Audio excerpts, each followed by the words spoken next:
So when we walk up there, we're just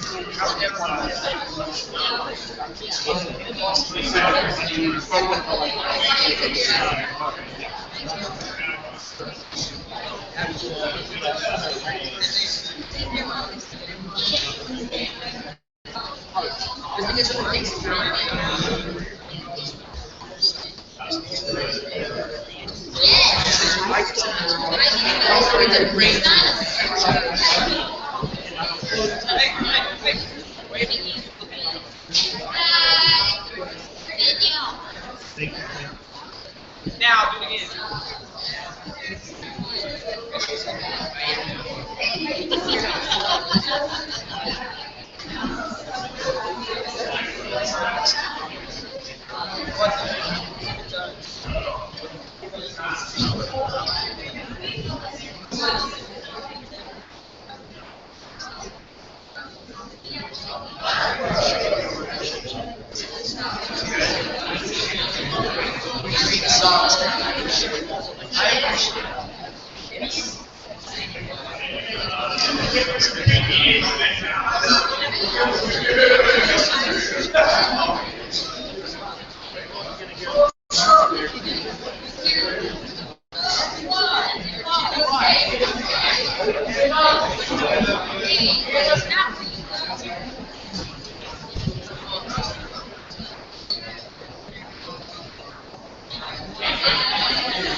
All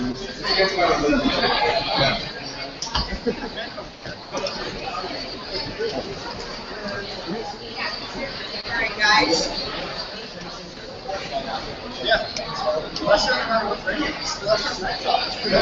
Actually on the stage. Okay, is everybody ready? 7.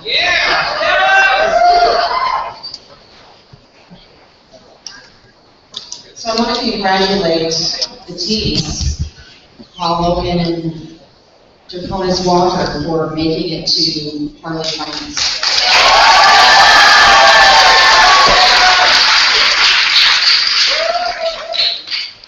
We do have a few announcements.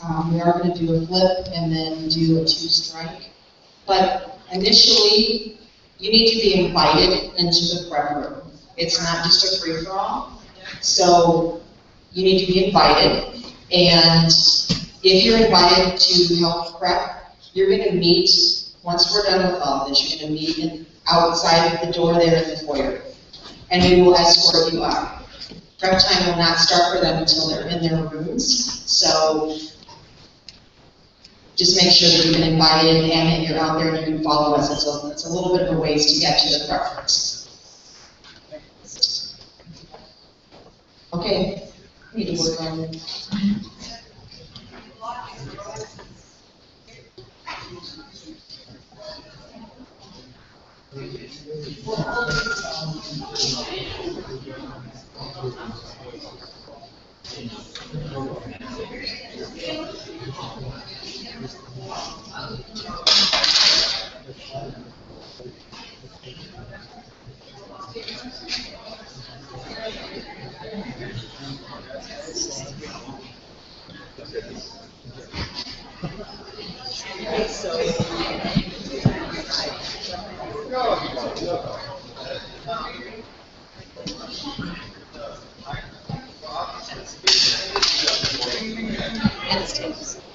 Yeah, we'll go.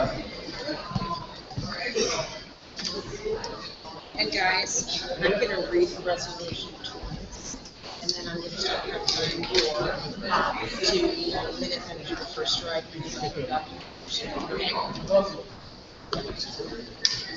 Paul Logan won the coin toss, and they're going to go gut. What's that?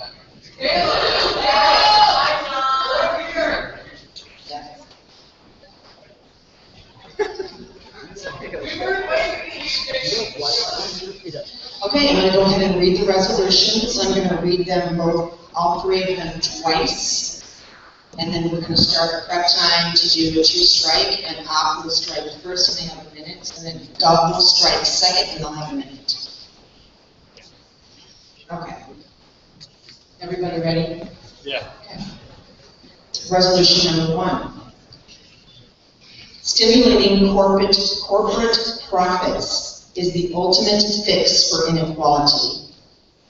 Stimulating corporate profits is the ultimate fix for inequality. Resolution number 2. This House believes that if I cannot inspire love, I will cause fear. This House believes that if I cannot inspire love, I will cause fear. Number 3, the use of eminent domain is unjust. The use of eminent domain is unjust.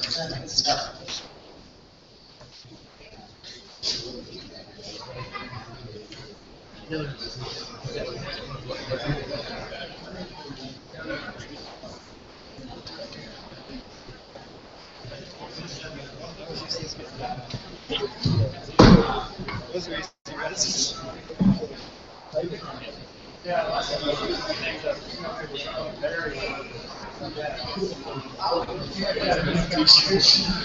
have 30 seconds.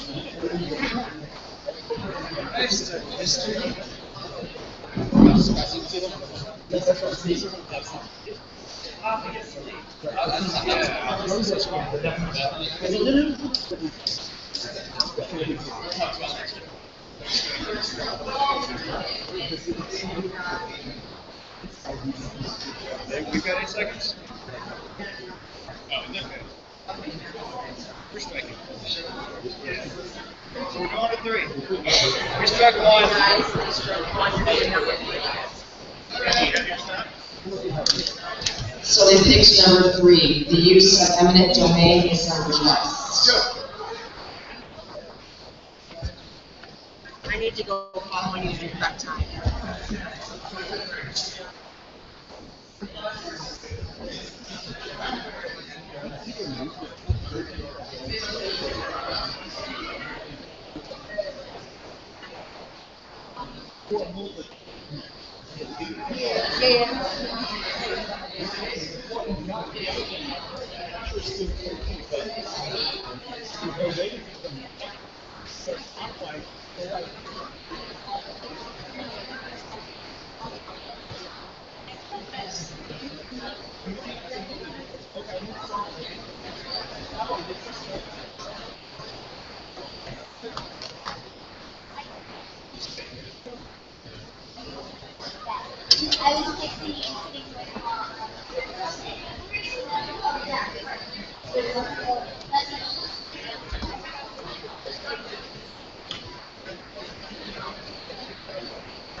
I assume you all good pen, coat paper, and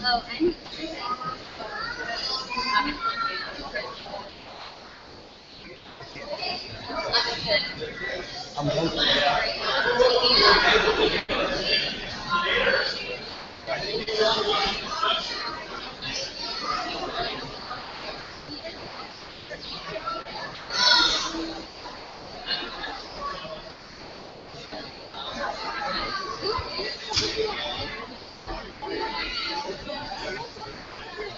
Your right or my right?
I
don't have enough time for everyone.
Yes.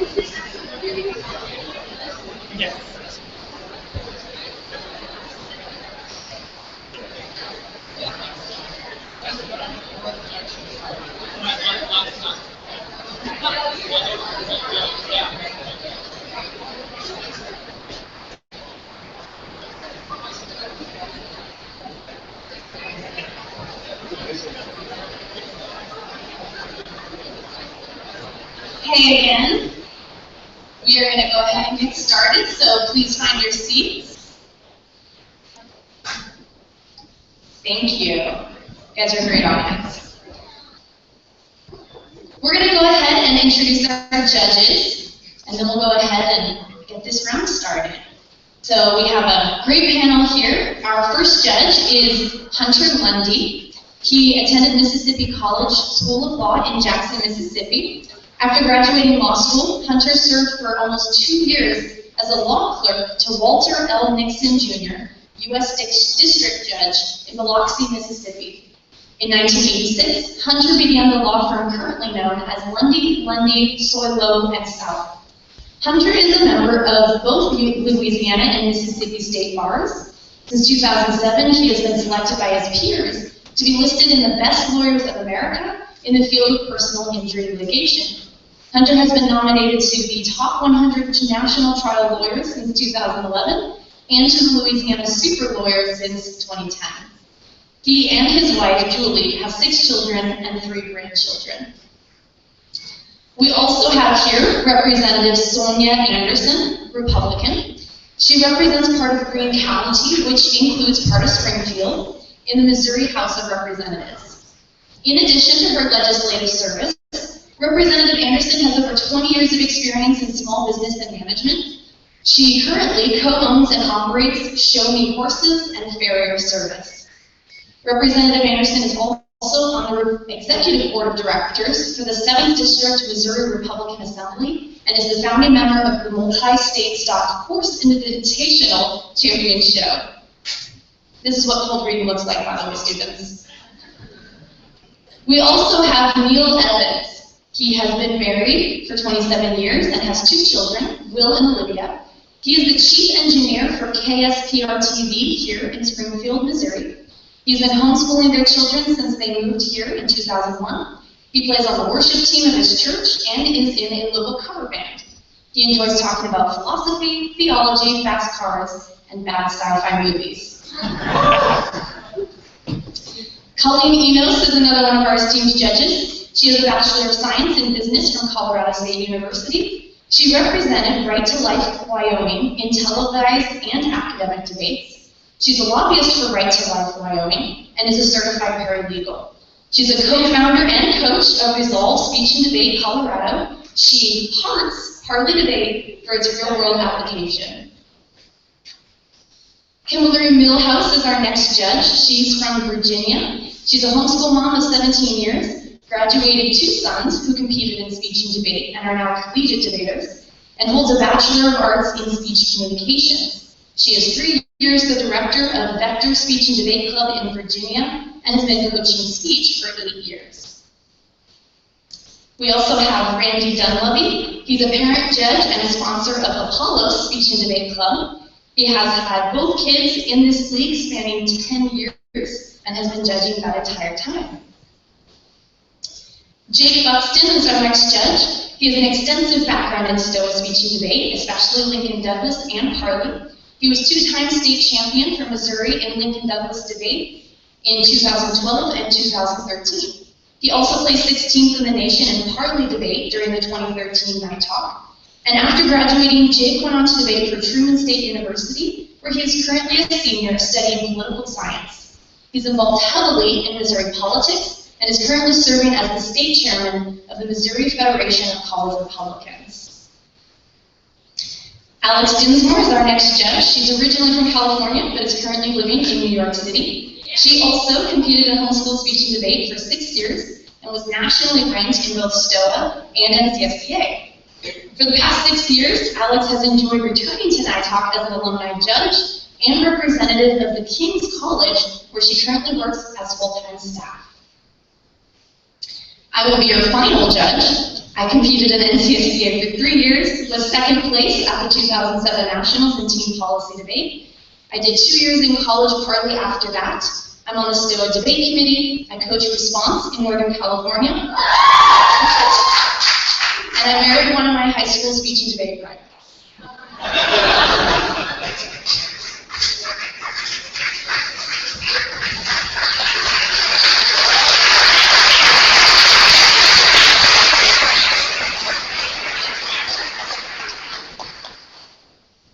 I want to introduce our 2 teams here who made it to final round.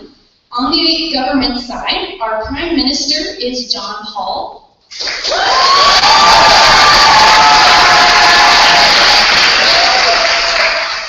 And our Member of Government is J.B. Logan.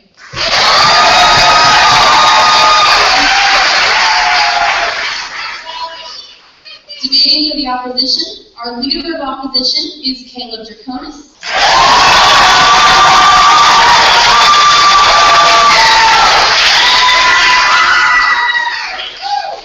And the Member of Opposition, Wiley Walker.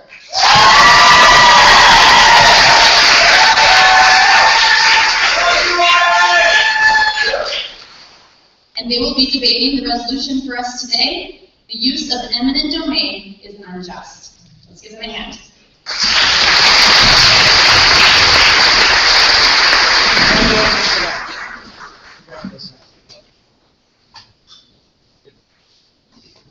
Did we come down there and introduce ourselves? Yeah. Okay.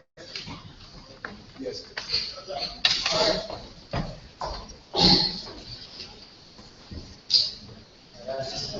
John Hall, Prime Minister.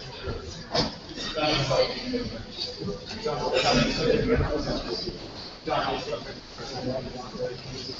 Prime Minister. John Hall, Prime Minister.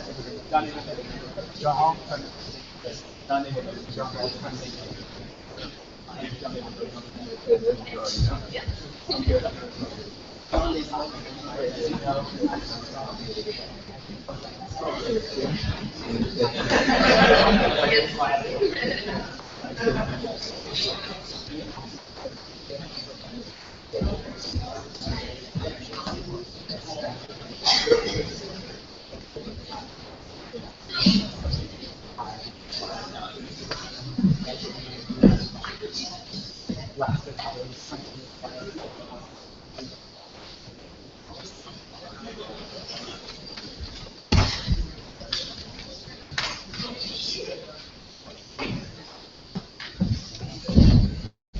All right, now I'm sure for the interest of both teams, we're all wondering if any of you have a particular judging philosophy or something that you as an individual would like us to do to help tailor the round more towards you. Perhaps we could start on my right. I'd just like to hear a good, vigorous debate on ideas, thoughts. Awesome. I just want to see really good debate around lots of good clash. Keep me on the flow. Normally a TP judge, and so evidence is usually thinking in my mind, and I know it doesn't always so deep in me, so give me weighting mechanisms for why I should vote one way or the other. I like it. While I understand debate semantics, I prefer clear communication and thorough communication, so I'd rather have the whole room understand what you're talking about than just me as one. I'm interested in eye contact and controlling the argument and articulation and commanding a presence in the room. My philosophy is what you tell it should be. I will be flowing your arguments, and so just make sure you're communicating them clearly so I can catch them. I will follow what you tell me to follow, but you must drag arguments across. I won't pull them over for you, and give me voting issues. Just be confident in your presentation.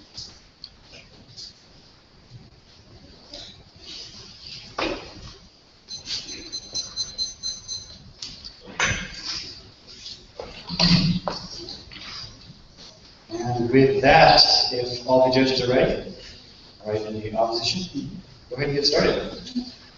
It was Ronald Reagan who once stated that there are only 2 things in life that are certain. And those 2 things are death and taxes. And what's important about this in particular is that we're going to be illustrating that, well, taxes are certainly necessary, They're absolutely unjust. And that's going to be one of the key distinctions that we make when looking at this resolution, that the use of eminent domain is unjust. So obviously, let's start out with a little bit of a resolutional analysis, providing a framework for exactly how we're going to be debating this resolution. Let's start off with the definitions. The definition of eminent domain is the right of a government or its agents to expropriate private property for public purposes with payment of compensation. With that out of the way, let's move to the second definition, that is of unjust. The second definition of unjust comes from Merriam-Webster, which is defined as not fair or deserved, i.e. not just. With that, let's move to the second part under the framework of resolutional analysis, and that is a fact resolution. Again, fact resolution. Basically what this means is that the resolution gives us a pretty emphatic statement, and that is that the use of eminent domain is unjust. We as the government team will be proving this statement true, and the opposition team has the burden to prove it false. With that, let's move to the third and final point of resolutional analysis, and this is unjust. Again, unjust. This is just a little bit more clarification for what exactly this means, and there are two subpoints under this. Subpoint A is regardless of necessity. Again, regardless of necessity. As I mentioned in my opener, taxes are in some cases for the government necessary in order to create money, but they are unjust because they violate our rights and the government's taking stuff from us. Subpoint B under this is regardless of legality. Again, regardless of legality. Again, we're talking about whether or not eminent domain is just or unjust, not whether it's legal or not. So with the resolutional analysis out of the way, I'd like to present a value. And that value is of individual rights. Again, individual rights. The definition of this is that of life, liberty, and property, the things that we all have the right to. The reason to prefer this is because it's the purpose of the United States government. The government was created in order to give us our rights and guarantee us our rights, not to take the rights from us. Yes, I'll take your first question. Would it be your contention that jobs help you to pursue individual rights of liberty, life, and pursuit of happiness? Yes, jobs give you money and they do help you pursue happiness. I'm not entirely sure what impact that had, but I agree. With that, let's move on to the contentions. Contention number one, you can tag as fundamentally unjust. Again, fundamentally unjust. And this is where we examine this concept of eminent domain and whether or not it's just or unjust. Subpoint A is unjust but necessary. Again, unjust but necessary. The point of eminent domain is, as we mentioned in the definition, is that the government comes in and takes your property but promises compensation. And what's important about that is the government taking your property, i.e. taking your individual rights to property. What's important about this is exactly the same thing as taxation. We're not talking about whether or not it's necessary, rather we're talking about whether or not it is just. And unfortunately, it is never just for the government to come in and take your rights, take your property, or take your property. Subpoint B under this is eminent domain is without consent. Again, eminent domain is without consent. The whole point of eminent domain is that the government has the ability to take your property whether you agree to it or not. And the point of this is taking your private property, if you do not want the government to, is a rights violation. Therefore, violating the criteria or value of individual rights, meaning it is unjust for the government to do so. The final subpoint under this is subpoint C, is compensation still unjust. Again, compensation still unjust. Now they're probably going to get up and respond to this and say, well, the government's providing compensation for this property, so it's all A-okay. Well, the point under this is it's impossible to determine. Again, the point under this point specifically is that it's impossible to determine. There are many examples of this. In fact, Donald Trump went to Florida and smashed an old lady's home. The reason he did this was because he wanted to build a new facility there for some sort of product he was creating, one of his many companies. And what was important about that specifically is that home had significant sentimental value to that old lady. But unfortunately, Donald Trump didn't recognize this, and in the exact same way, it's impossible to determine the worth of a home or property accurately. Why does that matter? It's because compensation is still unjust, because the government cannot accurately determine the monetary value of a certain property. To give you an example of this, let's say a robber confiscates your watch, but throws you a phone instead. Does that make the taking of the watch any less unjust? Absolutely not. It just means that they've given you something else instead. With that, let's move to the second and final contention, which is abuse increases unjust. Again, abuse increases the injustice. Now, subpoint A into this is a court case, and this is tagged as Kylo versus City of New London. Again, Kylo versus City of New London. And this was a Supreme Court case where something very significant was determined. And what that basically was is that the United States government, under eminent domain, not only has the right to seize your private property for public uses, it also has the right to seize your private property for other private uses. Meaning that at the end of the day, the government has the ultimate authority on what your rights exactly are. And it's our contention as the government team that the government was created to protect your rights, not to take those rights away from you. Subpoint B into this is perpetuates reverse Robin. Again, perpetuates reverse Robin. And basically what this analogy is Robin Hood was the individual who stole from the rich to give to the poor, but the government is the one who steals from the poor to give to the rich. The idea is that the government does not have the right to take your personal property, to take your individual rights, regardless of what their use is going to be for, regardless of whether it's necessary, and regardless of whether it's legal. It is absolutely unjust to do so. The final subpoint under this, subpoint C, is that of China. Again, China. Just to give you a real-world example of where this has actually happened, in China, they've actually displaced over 40 million individuals, specifically because of this concept of eminent domain. They have taken their rights to property, and that actually has a trickle-down effect, essentially, to their other rights. Because if they don't have a home, how are they supposed to have a quality of life if they no longer have a place to live? Just to give you another more specific example under this, 1 million of those individuals were actually displaced specifically because of the Beijing Olympics. So when we take a step back and look at the resolution we've been given, is the use of eminent domain just? Absolutely not, because it violates your rights. Thank you very much.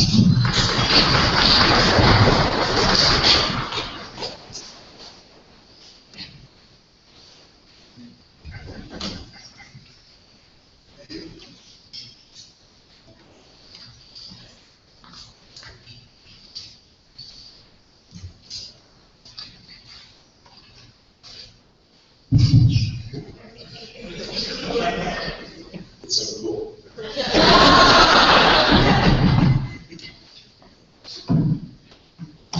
There you go.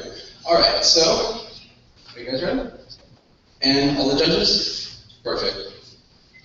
Have you ever been to the DMV? I know it's kind of, well, frankly, kind of sucky. I went there for my first time back when I was 15 to get my learner's permit. And let me tell you, I waited 5 hours to get the learner's permit.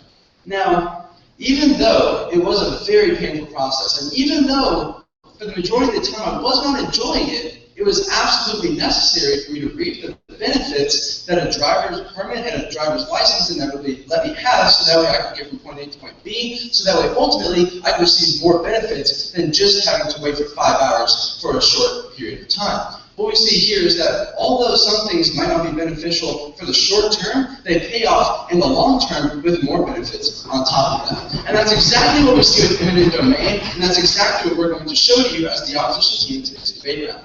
So first off, we're going to go ahead and cover some of the points that they made in the previous speech. But before we do that, we're going to go ahead and lay out some of our own resolutional analysis and our contentions, showing you exactly why eminent domain is not fundamentally unjust like they said. Let's go ahead and look at resolutional analysis 1 of the opposition, which you can tag as the burdens. That's the burdens. Now, the government team does have 2 specific ideas that they have to uphold in order for them to win your ballot in today's debate round. The first, you can tag as both kinds. That's both kinds. There are 2 different kinds of eminent domain. The first is when the government takes your property so they can take it for public government use. We see this in the idea of post office, for roads, for hospitals. We see this in a lot of different instances. This is called public eminent domain. But the second instance is private eminent domain. Like what they said in their example of Kylo versus New London, this was private eminent domain where they took property for private companies to use in order for them to do their company stuff. What we see here is that the government has to prove that both kinds of eminent domain are bad in today's debate round.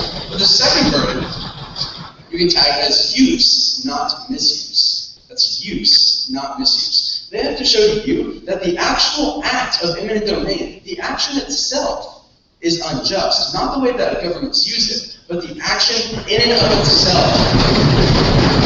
There are a lot of things that are totally fine, like a spoon is perfectly fine. I eat my dinner with it most of the time. But obviously there's probably some way that you can kill someone with a spoon, but that doesn't make a spoon inherently immoral, and that doesn't in In the same way, eminent domain has to be proven that it is inherently unjust, not just the way the government's used it. But now let's go ahead and look over some of the opposition contentions. We have one big one with a few sublines. Contention 1, eminent domain is absolutely necessary. Now the first subpoint you can tag as historics. That is historics. Now, eminent domain has been used to basically build our nation from the ground up. Let me remind you that our nation would not be here if it weren't for the railroads, the transcontinental railroad that ultimately let trade go from coast to coast. That was all built through eminent domain. And our nation and our economy would not have grown like it did if it was without it. Yes? You would agree that in order to accomplish this task, the government had to take property from individuals? Yes, they did. That's what eminent domain is. Alright, now let's go ahead and look at the second subpoint you can tag as the origin.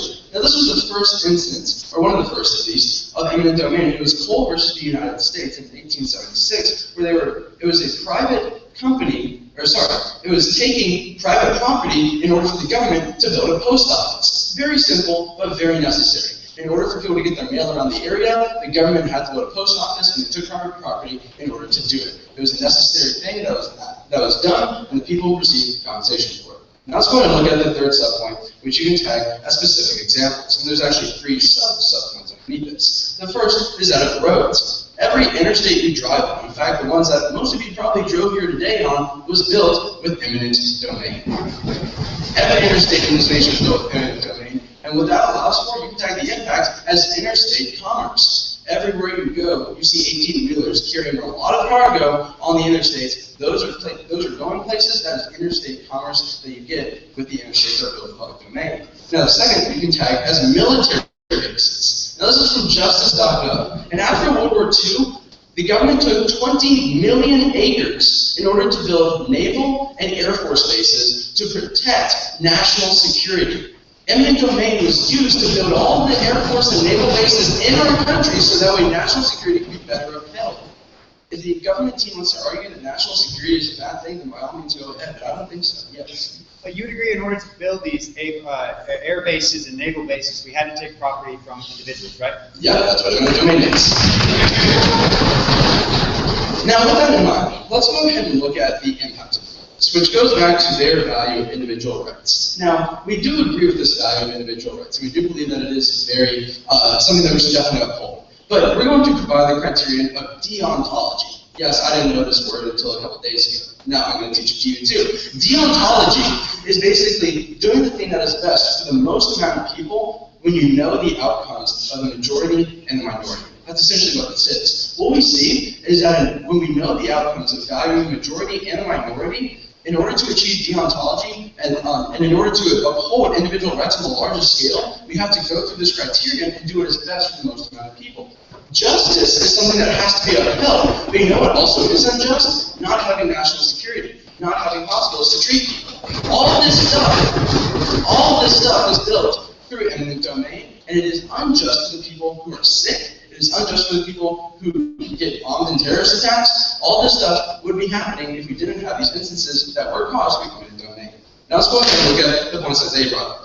Contention number 1, they said, was fundamentally unjust. I have one main response, which you can tag as the majority is just. The majority is just. They want to argue that taking individual property rights for a short amount of time and kind of upsetting someone in the short term is going to be a bad thing. Then by all means go ahead. However, I believe that national security and people's health should be the ultimate concern in our nation, and eminent domain definitely achieves that on a more massive scale than simply what the side effects of eminent domain are. But now, to their second contention, which was that of abuse, their application of Parli versus New London, you can tag my response as improved the local economy. Now, they said that this was a bad thing, taking from the poor and giving to the rich, but let me remind you that this actually improved the companies that moved into that area and boosted the local economy of Kyla and New London. What we see here is that it actually improved the local economy, created more jobs, and ultimately people were able to live better lives. What we see here is that eminent domain is absolutely necessary in our country, not only because it's how we built our foundation, but because in today's modern age, it's absolutely necessary for us to not be a third world country. Thank you.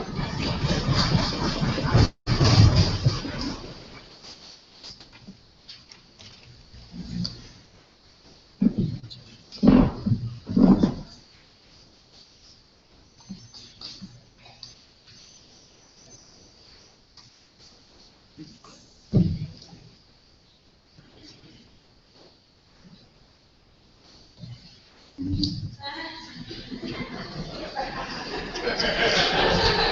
my judges are ready? Okay, timer. My opposition. Get started. It was my favorite DC superhero, Batman, who once said, and just like this, it's not what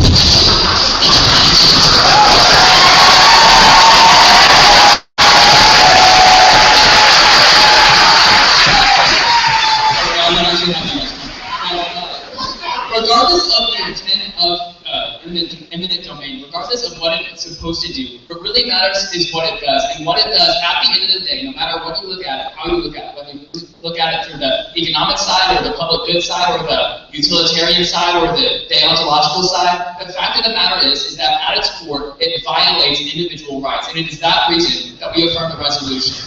And the use of eminent domain is unjust. So with that, I'd like to respond to the last speech and just basically bring up points of my own talking about how the resolution is actually true. So first of all, they talk about how we need to prove, or they talk about how the effects of this aren't actually seen, that the benefits are really long-term, so we're not going to be able to see them, obviously, just yet, right? Well, you can tag my response as no investment. No investment. Now, the entire point of this is that these companies, that when we're specifically talking about private companies and private eminent domain, as they made the distinction, when we're talking about that, they're not actually making investments into this property. What they're doing is basically taking a free lunch from the government, which you know what that means. So what they're basically doing is taking a free lunch from the government and not making any investment. So when things are going bad, they have no reason to stay there, no reason to take it in for the long haul, and then they just move. So what we have are families kicked out of their homes, kicked out of their jobs, kicked out of their places, all for the sake of some company that's only going to be there for a few years. There's no long-term benefits to this because there are no investments, there are no vested interests that these companies have in this particular property. Now, they brought up basically two burdens. The first one was proving both kinds, both public and private. You can tag my response as unjust. Unjust. Now, this is going to be something that is going to be very repetitive in my speech, regardless of necessity. Regardless of the necessity of this, whether or not it is just as necessary, is not the point of this debate. Whether or not it's necessary just doesn't actually matter. What we're talking about is whether or not it is actually just, and we will be further proving that it is actually unjust at its core because it does violate our value, even through the criteria. But I'll get into that a little bit later. So just to bring up an example of how they didn't actually have any investments in these places. Take, for example, Pfizer Pharmaceutical. This is according to actually the legal dictionary. Pfizer Pharmaceutical, actually after using the eminent domain, because things got tough for them, they cost over 1,000 jobs after basically kicking people out of their homes. So this isn't just something that we're afraid is going to happen. It's something that's happening right now, and because it's happening right now, because the government is giving them a free lunch without them having any vested interest in it, and it's hurting everybody, that it is not helping the public good, that it's just not just. Now, they talked about under their second burden, how they have to prove use and not misuse. You got my response to this as violates individual rights. Violates individual rights. What you are essentially doing is you are taking these people's right to property, essentially, and the right to happiness as well, because of all the sentimental value that we saw, even in Kilo v. New London, how this, I believe it was the lady who was involved in this, that's actually very sentimentally attached to this home. You can't compensate for that. It just doesn't work. Now, they talked about how, under their first contention of necessity, and they brought up a bunch of different examples under this. For example, roads, and they talked about interstate commerce, etc. You can tag my first of three responses as didn't respond. Didn't respond. According to my flow, actually, they didn't actually respond, or maybe they did a little bit later on. So I'll actually get to the second contention, but basically the point under here is that we're looking at this regardless of necessity, regardless of whether or not we think this is best for the public good, whether or not it is just or unjust is the point of this debate. So really my first response to this is action itself. Action itself. As they themselves talked about in the last speech, we are looking at whether or not the action itself is just or unjust. And the action, we would argue, is unjust because it violates your right to individual property. These people don't have this choice. They're just basically given a phone for this really nice watch that their dad gave them for Christmas, 30, 40 years ago, to go harp on my partner's analogy in the last speech. The second response to this is reverse Robin Hood. Reverse Robin Hood. This is something my partner talked about that I believe, according to my flow, is also unaddressed, but maybe we'll see that the next week, we can hope. But basically, what the point was talking about is that this is really government favoritism, how we're actually taking from the poor to give to the rich. Now, they talk about how they agree to our value, which is great. I'm glad we can agree to individual rights, because I think at the end of the day, it does support our case, well, I know. But they talk about how they will put a criterion of deontology. Now, I may be mistaken, but I actually just took a philosophy class, and I loved it. But they, unfortunately, I don't think that's what deontology means, according to what I know. So that's all I'm saying. So my first response is utilitarianism. Utilitarianism. Now, I may be wrong, but I'm pretty sure it's actually utilitarianism that talks about whether or not you're doing something for the public good. Deontology, the very premise of deontology is the end doesn't justify the means. The means by which to do this is to take the property from these people without their consent. The end may be great in and of itself that we're trying to help the economy, but the end doesn't justify the means. That's the most fundamental principle of deontology, that the end does not justify the means. The second response to this is, again, no impact, because we're talking about whether or not it's just or unjust, not necessarily whether or not it's necessary. Then they talk about how the majority is just, essentially. You can tag my response as individual rights fundamental. Individual rights fundamental. If we are going to respect the rights of the entire community, of our entire nation, we need to start at the individual level. This isn't a top down, it's a bottom up. That's the only way you can do this. You have to start at the foundation. The foundation says that individuals have a right to property and happiness and also life, so we don't want that to go away either. That was my first response. My second response is, again, end doesn't justify the means. End doesn't justify the means. Again, the end of helping our economy in some way, the end of giving this free property to these people, doesn't actually justify the means by which they go about, or doesn't justify the end by which they go about this. Then they talked about how this improved companies, essentially, or improved the economy. You can tag my response as expense of what? Expense of what? It improved these companies, this economy here at the expense of what? At the expense of individual rights. One of the most fundamental rights that we have here in the United States is the right to life, liberty, and happiness, and security, and all these other good things that we hold dear here in the United States. But the eminent domain undermines the very foundation of this, and because it does not uphold the value or even the criteria presented by the opposition team, that I would argue that we would affirm the resolution that eminent domain is in fact unjust. Thank you.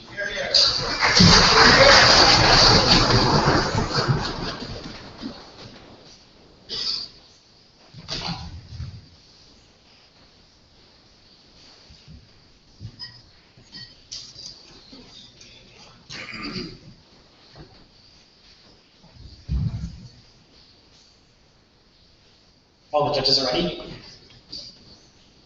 My one is this way.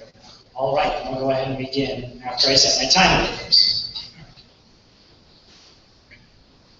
To simply exist in a society, we have to agree to certain standards and certain conditions to even exist within that society and live as a whole. This ideal was founded by the great philosopher John Locke, and as my opponent stated, we like philosophers. But the simple fact remains that we have a social contract and a social duty to uphold the best for the most. And this is the simple idea of the government party, the opposition team, and this is what we're going to be upholding throughout the rest of the round today. And I'll show you how in my speech, and of course throughout the responses that my opponent brought up. So first up, you can tag my first response to their entire case as for the community. Again, for the community. My first subpoint under this is corporate flight. Now I'm going to have sub-subpoints under this, talking about what exactly we lose when we lose corporations from communities. Job loss. We have job loss. When we lose corporations from our communities, we actually have job loss. Now, just a few months ago, in North Carolina, there was a big controversy over House Bill 2, and we lost one of the biggest companies in the nation coming and building a plant so they could actually conduct their business there. And it was called PayPal. Now, we lost nearly $30 billion in the state of North Carolina because they moved away. The same goes for companies that cannot build their business because they cannot acquire properties. If we do not allow businesses to come and take root in our states and in our nations and in our counties, we will not be able to continue job growth. So again, we lose jobs when we deny eminent domain. The second thing I want to look at is poverty facilitation. If we lose jobs in these poor communities, and for specifically looking at the example of Kilo versus New London, this was a particularly impoverished community with 70% living below the poverty line. Now, New London was actually looking for someone to come in and make a factory that would actually produce jobs. And this would allow for people to stop poverty in their area. So if we do not allow an eminent domain, and we stop this from taking place, we will actually have poverty being facilitated. Now, the impact of all of this is recidivism rates. Again, recidivism rates. when you allow poverty to take root and you allow poverty to actually be predominant in an area like it was in Kilo and in London, you actually have a 30% higher chance of being recidivized in a lower county. Because of this, more people are committing crime, more people are being rearrested, thereby destroying the hope that young people have when they're trying to move forward out of a poor community. The next thing I want to look at is public goods denied. Again, public goods denied. Now, I want to look at the idea of deontology before I go into this idea. When we're looking at what deontology is, the simple principle states that when you can do the best for the most, you will actually be doing something that is just. So again, the idea here is if you will justly compensate one person for their property, but then build a hospital so you can cure sick people and provide jobs for the local community, then you absolutely should, yes. What is utilitarianism?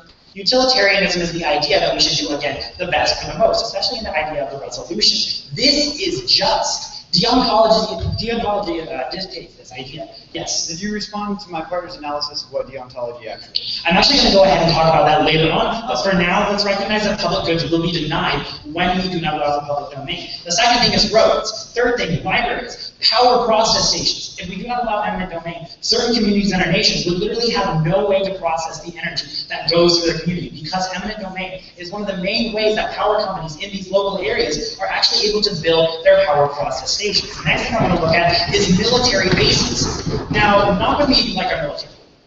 If you like our military, not.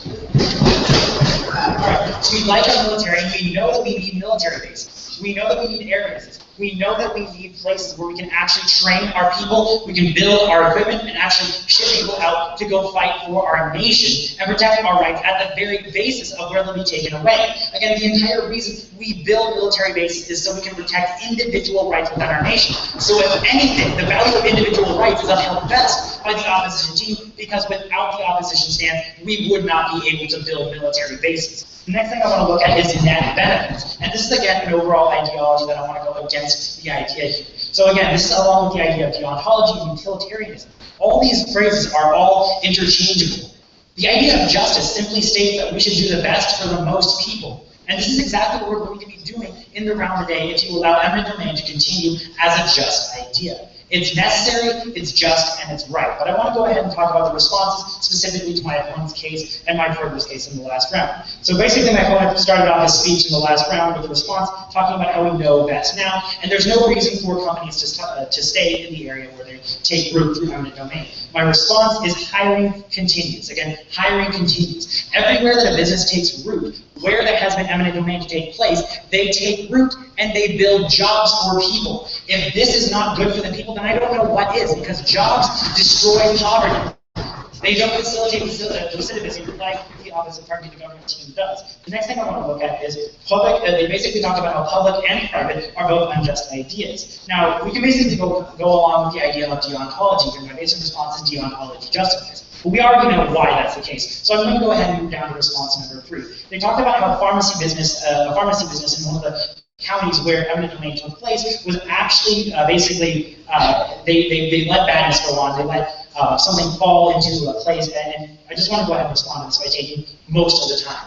Again, most of the time, you can have my response to the pharmacy application, as most of the time, eminent domain is actually going to be a net benefit to the community. In fact, almost 90% of the time, it does lead to more jobs. This is the last point of information I'll take. All right. Did you present any evidence or statistics showing how most of the time it does benefit the economy?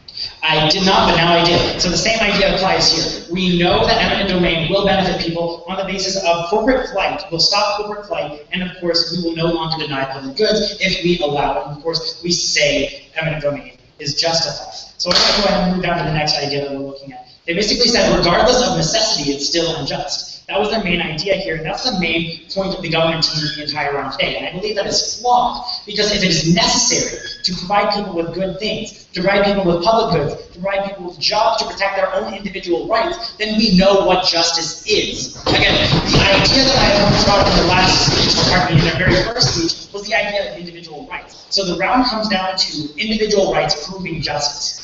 You're able to better improve your individual rights if you have a job. You can pursue happiness. You will be arrested less. And of course, liberty is one of the things that individual rights actually allows for. So again, the main idea that the opposition team wants you to go away with in this round today is that eminent domain facilitates your use of individual rights in many different ways. Because we know that public goods empower you to travel. It allows you to communicate. It allows you to read because you have libraries. In fact, it allows you to have power stations so you have electricity so you can use the bathroom and take a shower every single night.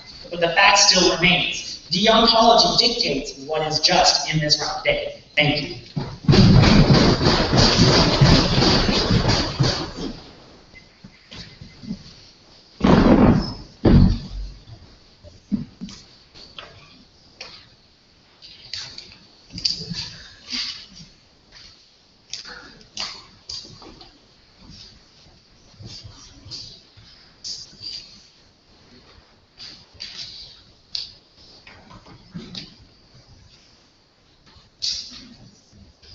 Alright, John, JD, you guys ready? Sure.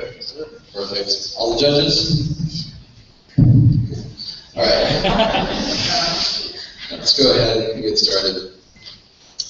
Now, the fact still remains, I still didn't enjoy my trip to the DMV. And unfortunately, everyone who had to go through the side effects of eminent domain by the government's hands probably still didn't enjoy it either. But also, the fact still remains that we had to do it to benefit the majority. And to reject what was good for the majority and what was absolutely necessary for the majority would be more unjust, that we still advocate against the resolution and hope that you would too.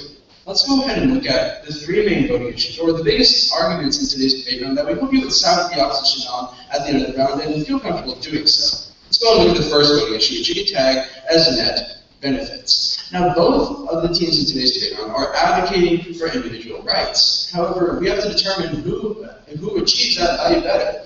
Now, let's go ahead and look at exactly why the opposition team achieves individual rights on a much larger scale. Subpoint A, you can tag as property rights. Property rights. This is exactly what the government team offers you in the thesis of the case. They say that eminent domain is inherently bad and inherently unjust simply because it takes away individuals' property rights. However, let's look at the alternative in subpoint B, which you can tag as the right to life. That's the right to life. By not having eminent domain, you lose everything that we get that is absolutely necessary for us to have. For instance, the idea of hospitals.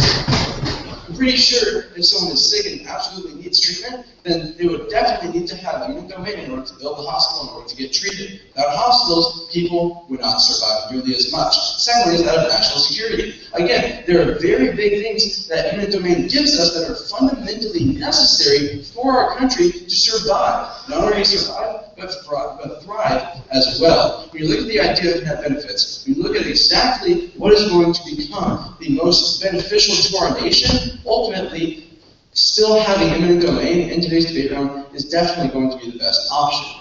But now, let's go ahead and look at the second voting issue, which you can tag as necessity proves justice. That's necessity proves justice.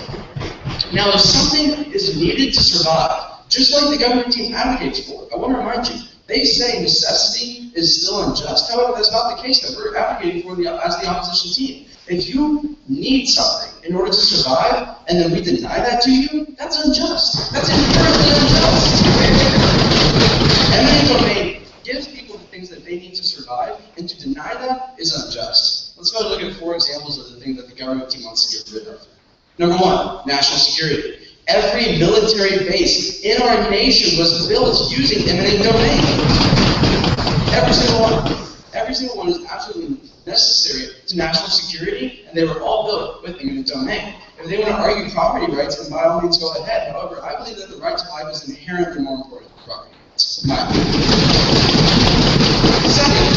Second is interstate commerce. Again, there's a lot of trade that goes on between state to state, country to country, through our interstates. Again, this is definitely important in regards to what exactly eminent domain gives us, because it allows for our states to trade with each other, not only states, but our companies as well. This improves the economy, and this inherently improves people's lives as well.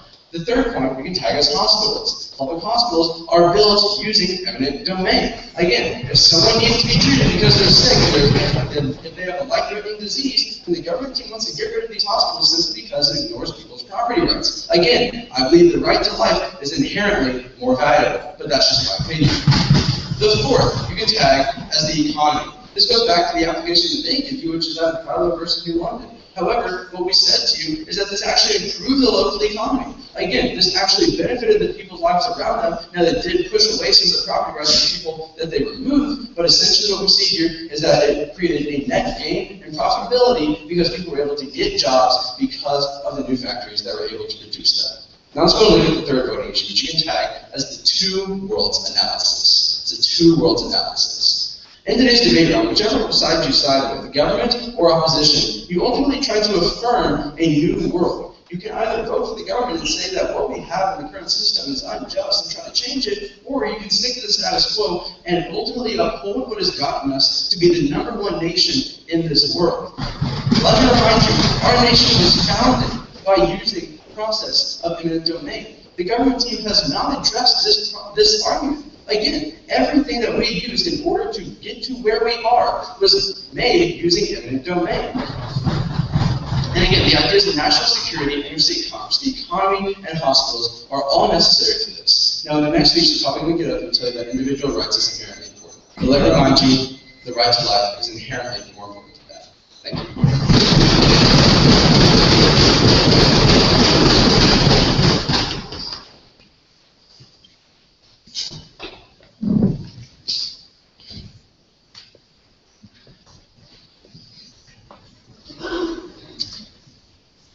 All right, if the judges are ready. All right, the opposition team? All right, we're going to get started. Now, I don't know if any of you judges are familiar with the concepts of ships in the night, but basically what's happened in today's debate round is the opposition case is one ship, the resolution is the other ship, and they completely missed each other. And that's exactly what I'm going to be showing in today's debate round. And there was one very key response that my partner had in his speech that unfortunately went unresponded to, and that's going to be the key contention that I bring up. Now, what was that response? There was response to, under the contention one of the opposition team. What this specifically talked about was the action itself. So for further clarification, let's look at the resolution we're talking about. Quote, the use of eminent domain is unjust. So as my partner stated, we are talking about the action. So let's look down the contentions that they brought up. Their first point was that it's for the community. They talked about corporate flight and how this would lead to job loss and lead to poor communities, and the impact of this was increased recidivism rates. They impacted this back to the roads, libraries, hospitals, power plants, military bases, and they basically talked about how all of this was going to increase hiring. I actually have like 4 responses to this. The first response is it's still unjust. Again, still unjust. They recognize the fact that we are, in essence, taking away property rights from American citizens, which means, by definition, it is unjust. The second response is the ends versus the means. Again, the ends versus the means. And I just really want to get this under flow because it was something my partner touched on in his speech that went unresponded to by the opposition team. The third response to this is necessity. Again, the third response to this is necessity. Again, as I mentioned in my very first speech, and they agreed to by not responding to it, the point we're talking about here is not whether it's necessary, not whether it's legal, rather whether it's just based on individuals' rights. So why does this matter? This matters because of the fourth and final response to all of their examples they're talking about how it increases, life in America because we now have roads, libraries, and hospitals. The fourth and final response to this argument is effects, not use. Again, effects, not use. All of the arguments of the opposition team are talking about the effects of using eminent domain, not the use of eminent domain. Point being, none of them apply to the resolution. Not only that, they never responded to my partner brought this up in his last speech. So again, in response to the contention of the opposition team was the action itself, never responded to that. So let's go ahead and get on down to the value where they talked about this. They said that specifically deontology actually justifies this. I have 2 responses to this. First of all, I don't think that word means what you think it means. And then second of all,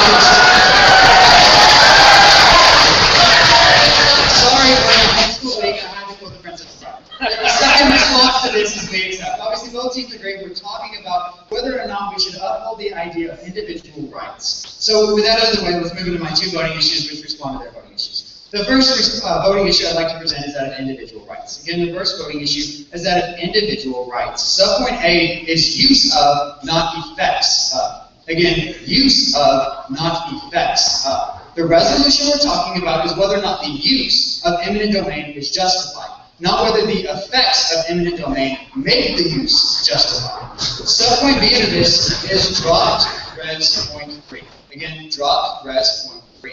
This is specifically where I was talking about how we're not referring to necessity, we're not referring to legality, whether we're only referring to whether or not it is just. They never have a response to that, therefore by concession they can agree. The impact of this argument is violation of rights. Again, the violation of rights. As we've illustrated throughout this entire debate, and they've even agreed to, the fact that you're taking property rights away from individuals does violate their right to property. It violates one of their most fundamental individual rights.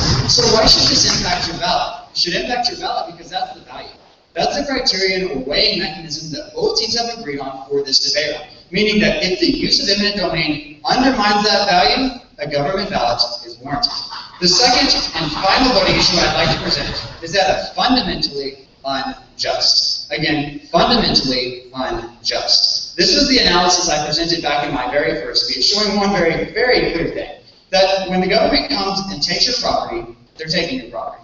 When they take your property, they're taking your right to own that property. Meaning by its very nature, the use of eminent domain, by definition, is unjust. Because it's literally the government, exactly like taxation, coming in and taking away your right to either have money or to have property. So at the end of the debate round, I ask you to vote on the value and on the resolution presented. Thank you very much.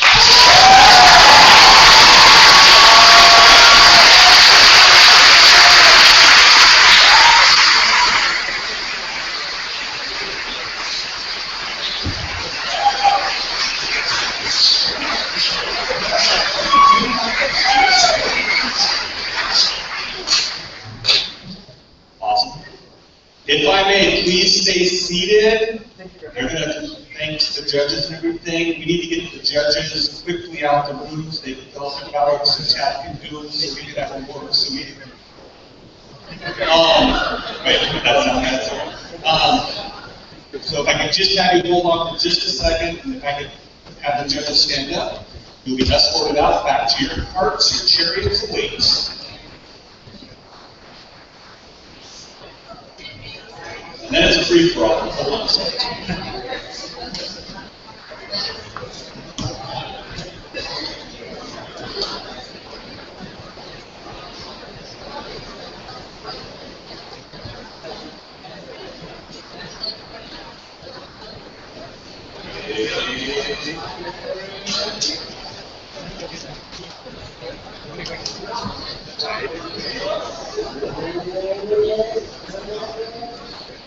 Okay.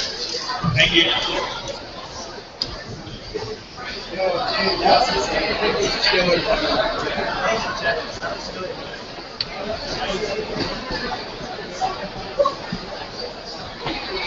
Seriously. I think we did a good job. Great class.